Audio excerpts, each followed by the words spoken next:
Afternoon, distinguished ladies and gentlemen of the press. Welcome to yet another edition of our weekly press briefing here in the foyer of the Executive Mansion.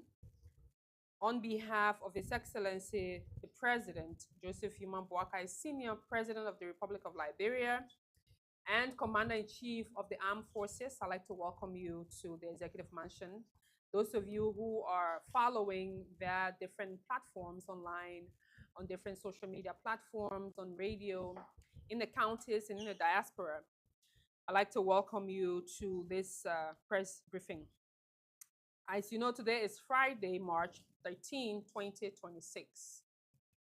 The week, as always, has been quite busy. That has been marked by several engagements, have been several engagements led by the president across the country in areas such as governance, national reflection, security oversight, and public administration. Earlier during the course of the week, His Excellency, our president, joined the Chief Justice and members of the Supreme Court of Liberia at the opening of its March term. And his presence at that ceremony marked the importance he places on the functioning of Liberia's judicial institutions and the observance of the constitutional processes within the governing system, especially when it comes to coordination, despite the fact of being a separation of power. Earlier on during the course of the week, the president continued his cabinet meeting that started off last week. And this week, he continued the cabinet meeting on Tuesday, March 10th, where he chaired the meeting at the Tea House here. And the meeting brought together ministers and other officials of government, including heads of state-owned enterprises and government agencies, to continue the discussion on the implementation, but most importantly, the progress of the arrest agenda for inclusive development. During the discussions, the cabinet reviewed a number of different developmental initiatives, particularly 3 pillars of the arrest agenda, inclusive of governance and anti-corruption, as well as environmental sustainability and human capital. Under the pillar of governance, the discussions were held on a reform focusing on public sector accountability and institutional reforms and performances. The cabinet also reviewed updates showing the increase in the national audit coverage from 61% to 65% in 2025, along with strengthening follow-up on audit recommendations. Ministers also discussed ongoing institutional reviews within the government agencies and the introduction of the National Onboarding Program aimed at strengthening professionalism within the public sector. And the onboarding process basically will entail where new appointees and new officials of government, even current officials of government, will be properly brought in and situated into the different spaces they've been appointed so that there's seamless transitioning processes.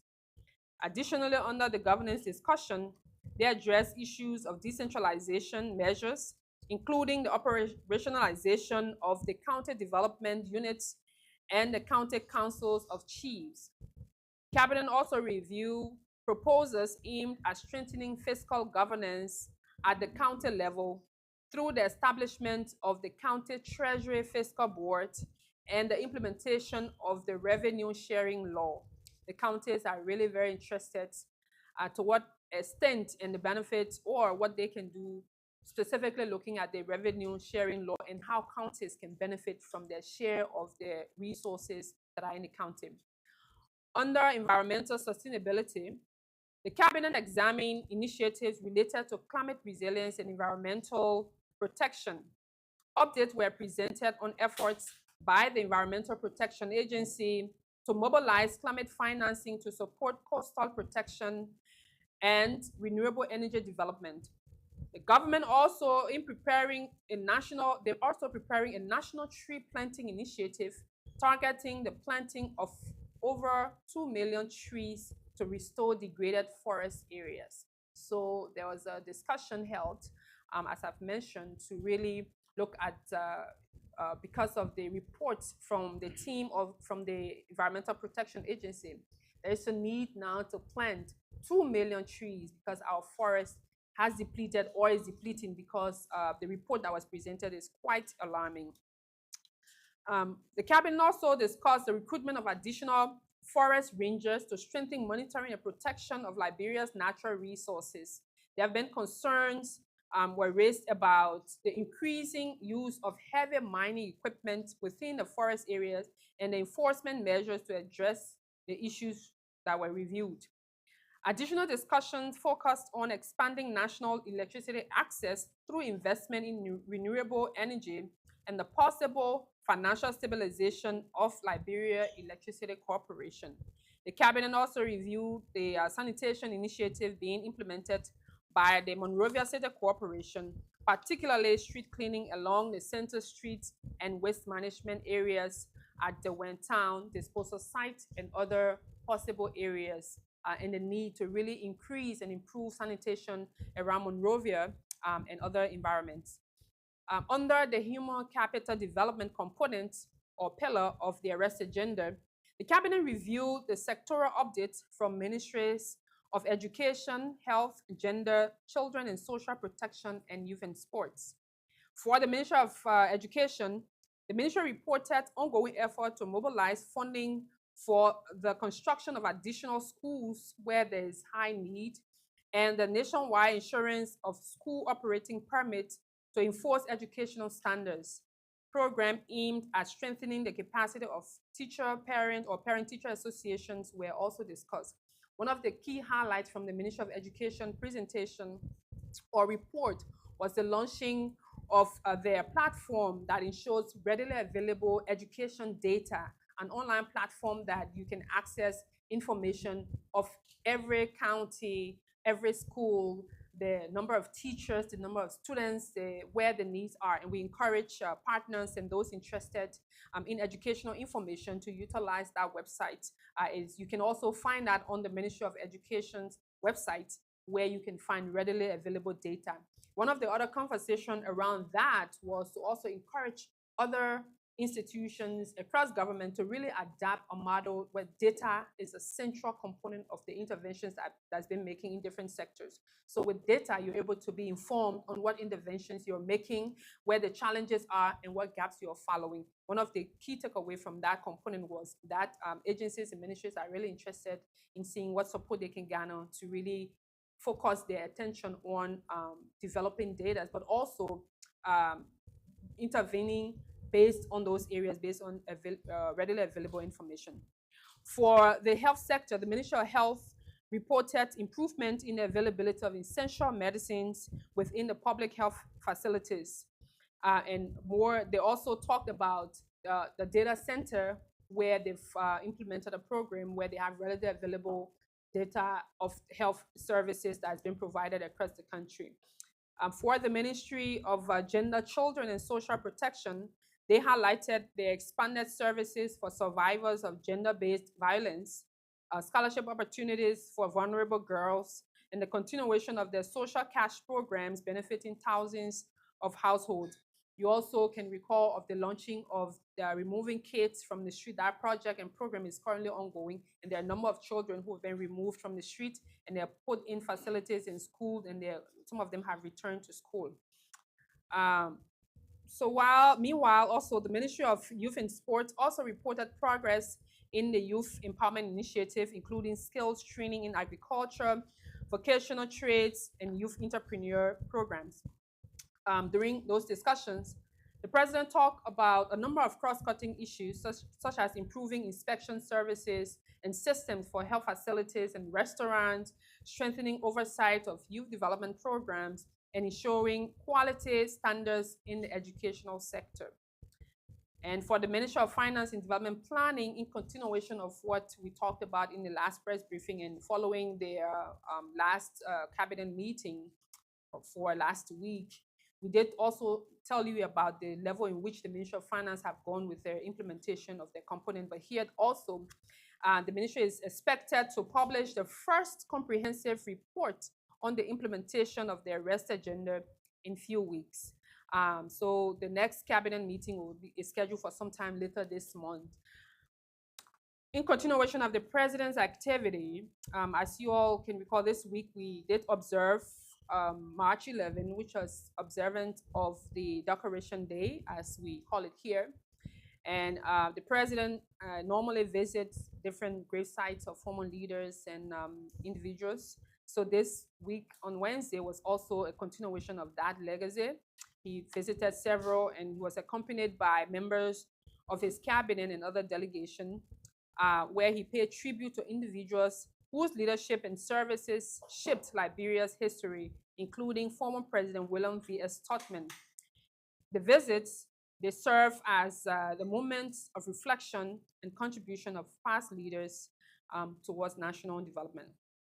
I'm sure most of you have been informed of the activities happening this week, particularly on the issue of the situation happening between Liberia and Guinea at the border.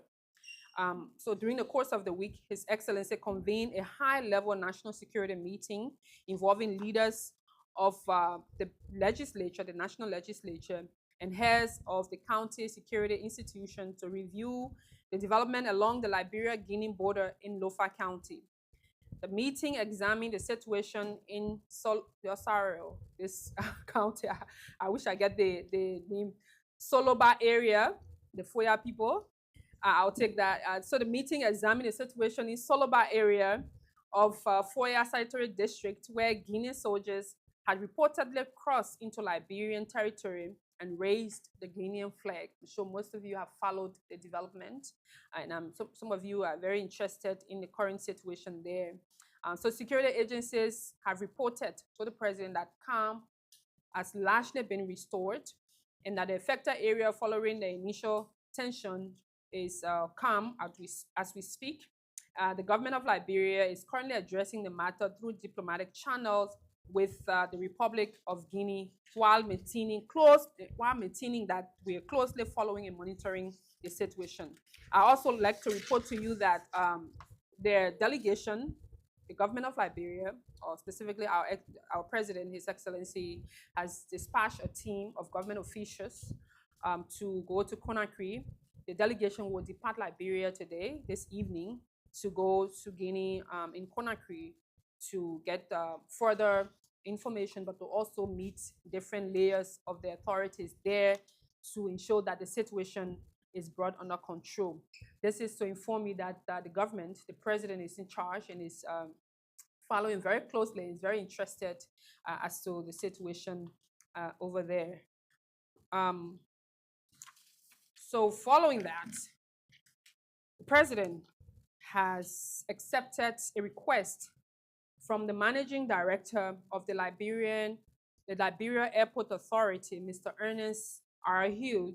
Hodges, to proceed on administrative leave pending the outcome of an investigation into concerns raised by the authority board of directors.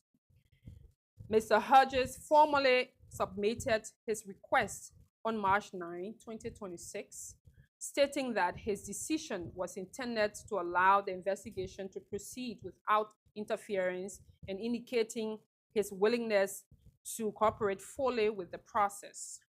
This is to inform you that the current managing director of the Liberia Airport Authority has asked President Boakai for an excuse or leave of absence so that the ongoing investigation, he can pay more attention to that.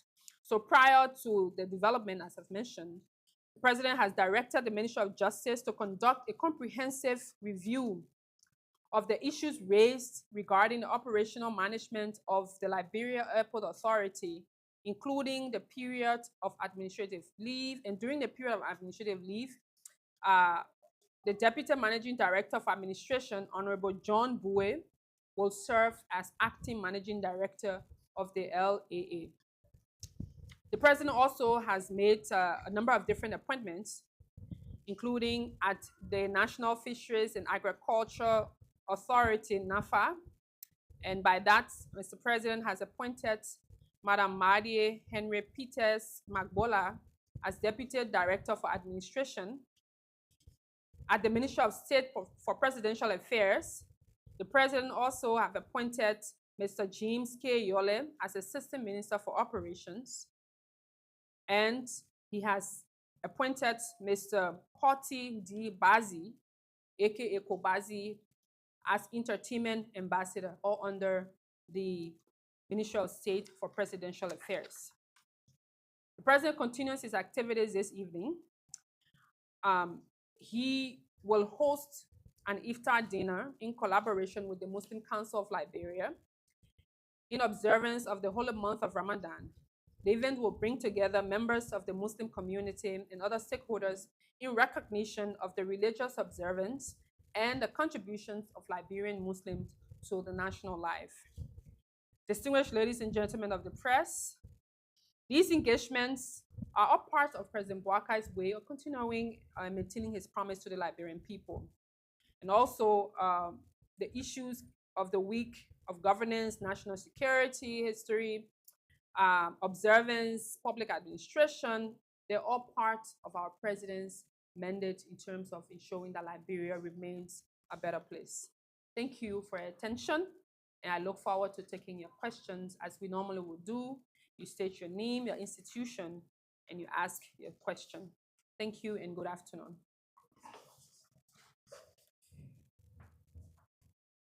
Good afternoon, Madam PPS. My name is Prince Sa, and I report for the newspaper.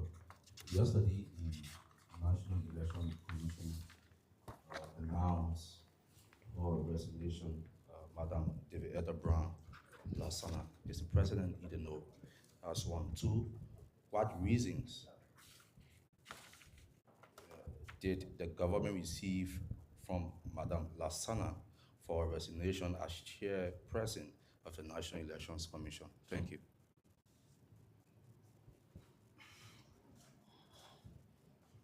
Good afternoon. I'm Christofina Yane, and I report for Prime FM. So, Madam PPS, the last time when the Minister of State with our portfolio, Mama Kambenete, distributed rice to the Muslim community on behalf of the president, and you had the chief imam said they have been crying or pleading for a holiday for Muslim community, and they are hoping that the president will heed to their cry and consider giving the Muslim community a holiday. So today the president is anticipating to host an iftar dinner with the Muslim community again, and I'm sure there will be issue raised. So is the president considering this cry from the Muslim community? Will he, before 2029, give a Muslim the holiday that they deserve or they are crying for? Thank you. Thank you very much. If I get your first question, it was concerning. No, that was the second question. That was the second question. Okay, what was the second question? Okay. All right, so I'll start from Christofina's question around the holiday. Last press briefing, we talked lengthily here about whether or not the president will grant the national holiday, and we did talk about the procedures in granting holidays and the powers of the president. What the president can do as a president, he can do an executive order, and an executive order is a year, but also he can, again, the legislature is the authority that's close to, pass laws. So, however, the president has not shared that this holiday will be granted. And I can confirm here that this is not the first time Muslims have asked for a holiday.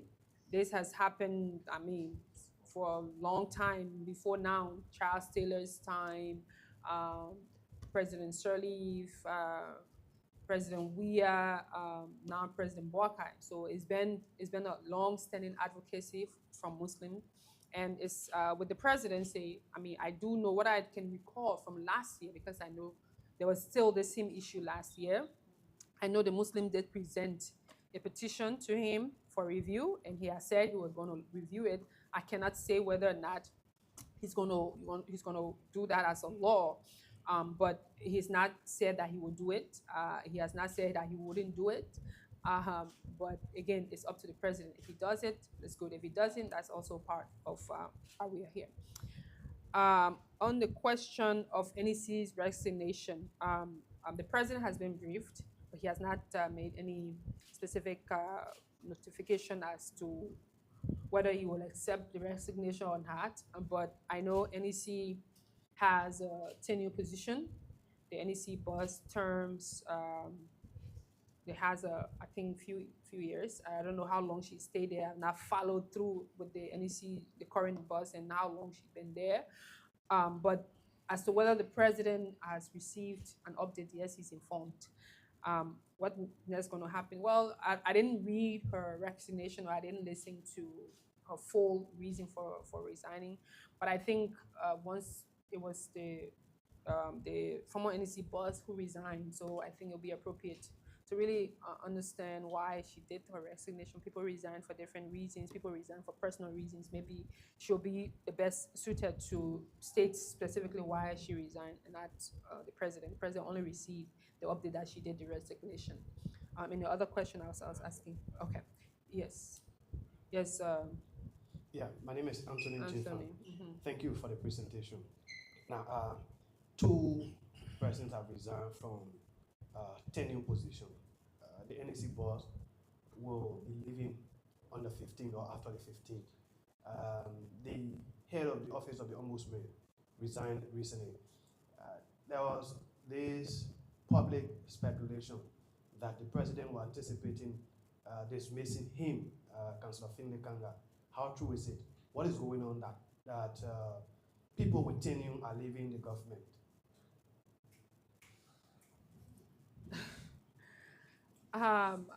Quite an interesting question.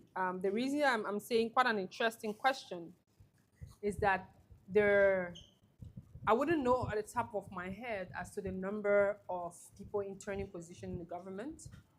There are lots of people in turning position. Many institutions have tenured, and you only have two persons who, in your words, have resigned. But I'm not quite sure. Even the ombudsman is a turning position. I'm not quite sure. I don't think it is, except I need to check. But just to say that the ombudsman, the president did appoint the leaders there, but I don't think it's not a turning position. But I'm just saying this to mean that there are several persons in turning position.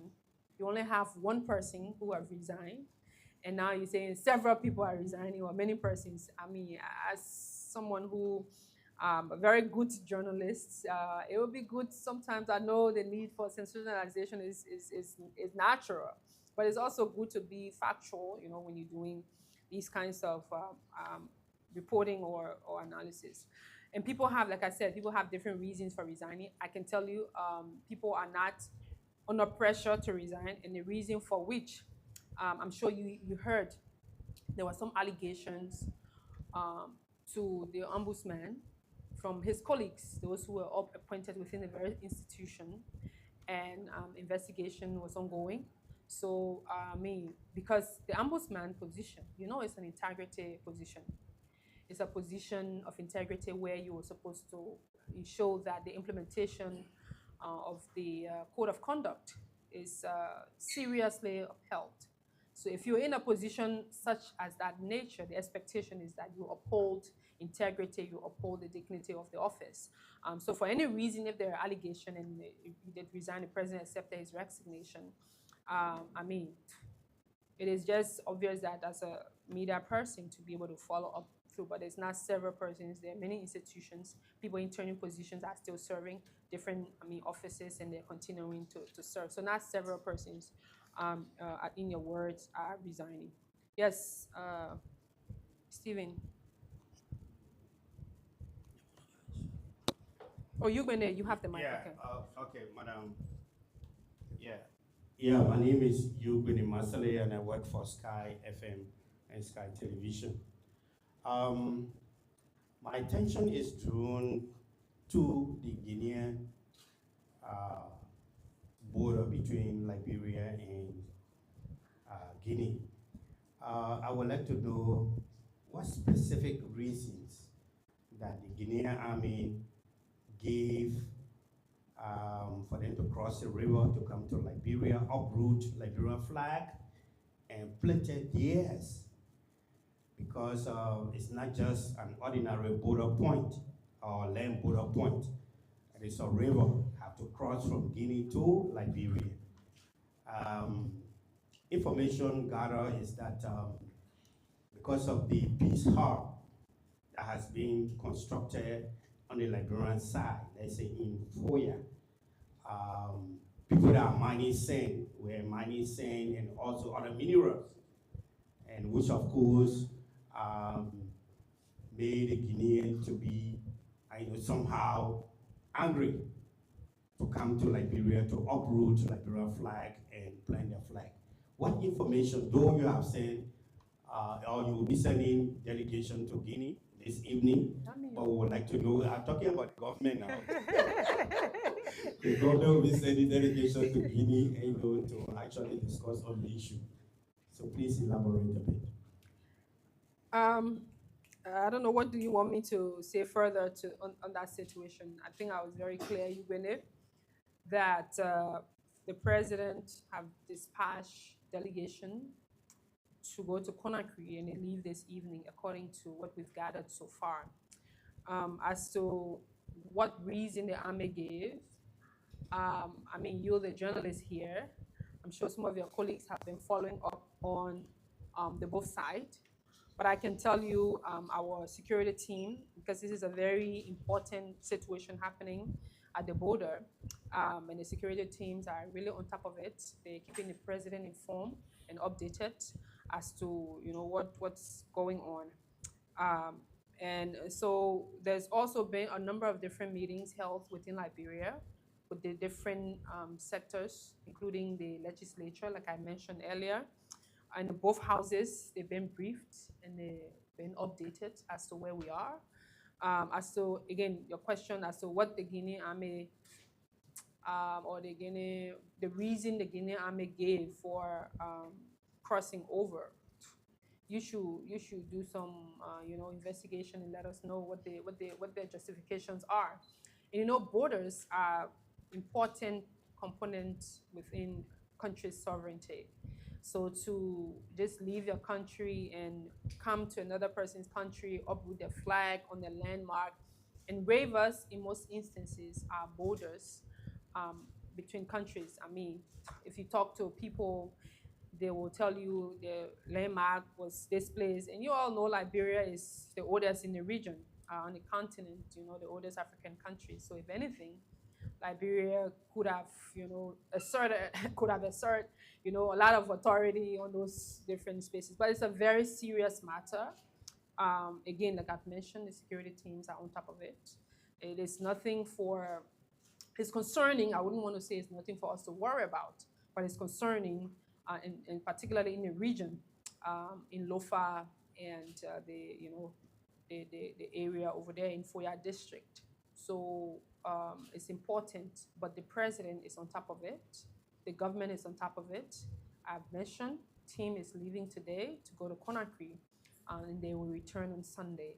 And so we'll keep you updated, but it's nothing for the entire country to be so worried about, especially so that our security teams have briefed us and I said calm has been restored. And the security teams also encouraging our Liberians over there, Liberians in Foya, Liberians at the border area, to remain calm, and to also not take laws into their hands to go and do anything. They should trust and give the leadership, the police, and the authorities their time and due diligence to be able to do their job, and not go and do any self-help thing, or say we too will go and cross over and do that. That's what normally will escalate these kinds of things. So absolutely, it's a matter that's really the government is taking very seriously. It's nothing that the president is taking lightly. Yes, Stephen. Thank you, Madam PBS. My name is Stephen Sompon, and I report for the State News Agency. Madam PPS, my attention this afternoon has been drawn to a recent publication by the Liberia Anti-Corruption Commission. So recently, the LCC released a long list of past and current government officials who were indicted for corruption, and key among them, we're talking about LACRA and other government institutions, and including those present officials. Is Mr. President, in his wisdom, will we consider these people? And 1, 2, this afternoon we listened to Liberia position from Louis Brown, the envoy there in the U.S. for surrounding the conflict between the U.S. and Iran. So we would like to clearly note Mr. President's position as it relates to the war between the U.S. and Iran. Thank you. Yes. Okay. Good afternoon, Madam PPS. Good afternoon. My name is Lois Bibi, and I report for Punch TV. And my attention has been drawn to the situation in Solomon, Lofa County, that which, of course, a lot of citizens are also been concerned about it when it comes to the particular issue. We have a lot of bordering around our country. It is not only in Lofa, that though it is Lofa that the situation occur, but the citizens also want to know how well the government is prepared, or our security sector is prepared to protect other borders or borders from such situation reoccurring, because you don't know when something that they happen, it give you a highlight to prepare yourself, to protect your citizen from having a kind of a panic among themselves, because this was a serious situation that which it draw a lot of international community attention, and I want to know how well the government is prepared to protect other borders from coming across this kind of a situation. Thank you. Thank you very much. That's a very important question, Lois. Um, these things, they don't normally just occur like abruptly. There have been skirmishes of back and forth accusation. This land is for us. This land is for theirs. Sometimes, but the security team have been on top of it as to how well the borders are secured. I mean, yes, this is no secret that we have several bordering uh, towns and villages across our country where people commute. In some instances, you don't even have where other people have rivers. You have to cross rivers. Some are just little paths that you have to cross. And there are other, but this is something that the security team is working on. Yes, we have many borders accessing the neighboring countries, whether it's Guinea, Ivory Coast, or Sierra Leone, and others that's closer to us. But I mean, there have not been any new information as to any similar challenges on those areas. If it gets to that point, the security people will be on top of it as well. So it's nothing for Liberians to panic about. They just need to be on the alert, and to encourage everyone or anyone. You see something, you say something. Meaning that if you see activities or people doing things that you believe they're not doing it right, instead of you taking any action into your own hands, it will be important to alert state security, alert partners, and say, oh, we've seen these movements, or we've seen these people, or these people are doing XYZ. So we need, that's what the government will encourage citizens to do. As to some point, as to Liberia's position on Iran, I'm not sure you want the president's position particularly. The president will not differ from what the stance the government takes, because of course the president has the government. So the position that was mentioned by the ambassador in the United States is the position of the government, and the president stands by that. As to LACC and the list that the LACC put out, whether or not the president will reconsider, or will those who were cleared. In fact, if you read the LACC's report, or the LACC over the last few days, some things that they've said, they said in one instance, they'll say, this doesn't mean that we've cleared people of all the different corruption allegations. We're only clearing them on this particular instance. So the president's team, the president legal team, is reviewing, the report from LACC to appropriately advise the president. At the conclusion of that review process, you have the legal team will update His Excellency the President as to what the recommendations are in those particular and specific instances. So it is not, and also the legal team have their way of asking questions. And if they really, because some of the reports, some of the people who are sent for further investigation, there can still be charges brought against them. They can still go through the Ministry of Justice, or even further to court, to be able to prove their guilt or innocence, or disprove their guilt or innocence, whichever way, or whoever, they too can go and say, oh, well, I've been clear, but the people still owing me, so I have to go, to go clear my name. So it's not something that because LACC have put out this list, that means it's an automatic thing that the president will automatically reinstate them in instances where they were suspended or they were dismissed. So the legal team, as I've mentioned, reviewing, and they will get back and do a full report to the president. And the president will inform us as to what actions are there based on recommendation and further consultations. I think so far, that's what you all have asked. You, Bene, still want to follow up on your piece of? No, not a piece of Okay. Yes. Okay. So we'll take Yes. Mr. Yeah. Go ahead. Exactly. Go ahead, please. Yes, I am Ochugu S. Kangachiyam, a rep for the African newspaper. You said that government is prepared to plant over 2 million trees. The trees are relative. I would like to know which types of tree, but we have mango, we have sycamore tree, which type of tree. Number 2, how many forests are damaged for which the government is prepared to plant these trees? And what will stand to benefit from the project?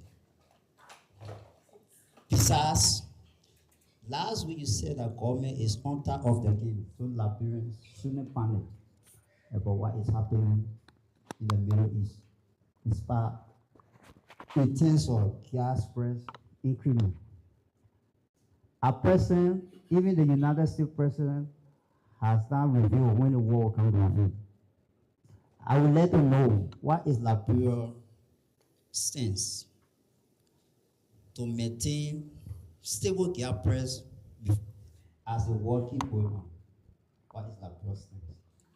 Thank you very much. I will start with your last part as to what's going on and what Liberia stands. And when I did indicate to you all last week about us not being in a panic mode, that the economic management team, as well as the team of LPRC and other stakeholders are involved. And yes, they've been on top of the game. If you could recall, during the course of the week, the managing director of the Liberia Petroleum Refining Company did explain and express that, of course, there will be challenges because, as you all know, Liberia is not an oil-producing country, and most of Africa, and we rely on oil coming from the Middle East and other places. So obviously, if there are problems in those areas, the sources in which we get our oil and gas or petroleum product from, there will definitely be ripple effect that all of the end users will, be impacted.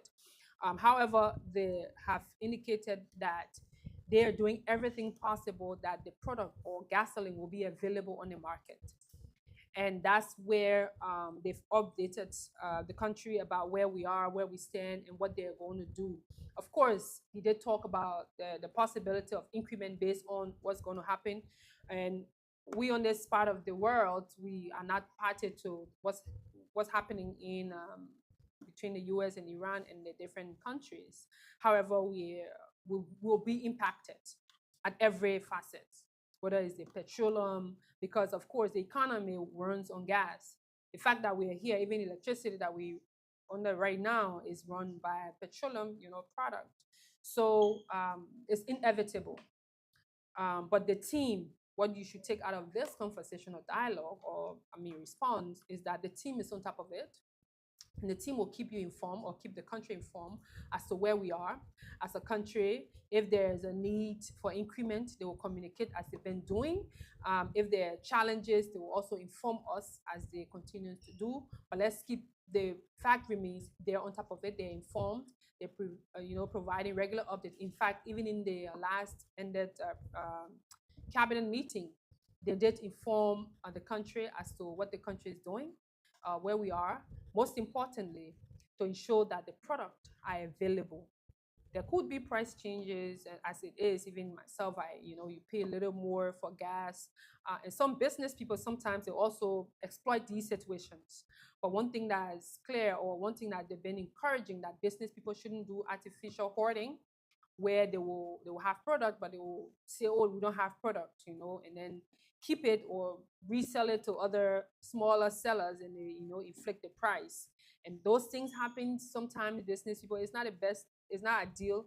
Business people, sometimes exploit these kinds of situations. But if you do that, you're doing that to your own people, to your own country. It doesn't make good business sense. Well, it may make business sense to them, but on the other side, you're creating a situation that's really not. And the government is encouraging business people to remain loyal to their customers and not to do artificial hoarding or hoarding the product, waiting for something and then to inflate the price if you bought it initially at a lower cost, and all these things. But again, like I mentioned, the team, both at LPRC, the economic management team, and all stakeholders involved with this matter, they're on top of it and following it regularly. But again, in the words of the MD, we should all brace ourselves. The longer the war stays on, the more challenging it becomes for everyone, including not just the oil and gas sector, all other sectors, because like I mentioned, the economy runs on oil and gas, on petroleum product. So if ships having different routes to bring in different things, they might add the transportation cost, if it's taking them longer time or more fuel to use to come and bring you different services and goods and items. Just know that those prices can be an add-on. Again, keep listening to the authorities on this, and they'll keep the country updated as to where we stand. But let's be realistic and brace ourselves that it's going to be challenging depending on how longer the conflict continues. As to the kind of trees, as I mentioned, the Environmental Protection Agency did a presentation giving the status of our environment and that our forest is being depleted. So when it comes to the specs as to what trees that need to be planted, but specifically EPA is talking and trying to galvanize the necessary resources to begin an initiative of planting trees. Because as you know, trees in our forests have been used as logs. If you see these huge logs that they're cut and turned into planks, plywood, and other different things. Some are transported outside of Liberia. Some are used on the local market and they sell, people building houses. So over the years, there have been a number of activities happening in the environment that's causing the situation. So based on that, the EPA is launching this initiative to plant at least 2 million trees to help fill in the gap of what has been created over the time. As to the specifics, I think EPA will be the best to tell you when the initiative will be launched. So what I was able to do for you is to give you an idea on some of the conversations that happen at the cabinet and where the country is thinking when it comes to the environmental protection side of things. What was your other question again? I think those were them. And you, Benny, has a final question. Yeah, maybe just to buttress, I was the same question I wanted to ask.